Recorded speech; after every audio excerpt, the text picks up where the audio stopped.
దేవుడు నిన్ను రక్షించింది నేను సావటానికా?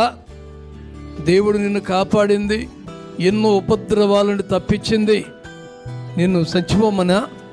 దేవుడు తీసుకెళ్లేంత వరకు ఉండటం అనేది విశ్వాస జీవితం యొక్క లక్షణం.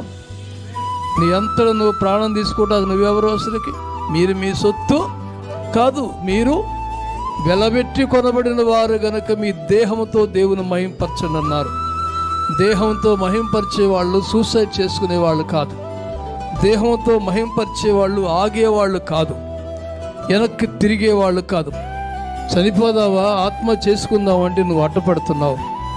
ఏంటి నాకు ఈ బతుకేంటంటే, ఆదివారం వెళితే అయ్యగారు వాక్యం ఏదో ఒకటి నన్ను పట్టుకుంటుంది, మరలా నేను బలం పొందుకుంటున్నాను. ఎంతకాలం ఈ బాధ అంటే, నీ విమోచన దినము ప్రారంభమైంది, నీ కన్నీరు తుడవబడుతుంది అన్నారట. దేవుని స్తోత్రం. నీ విడుదల దినము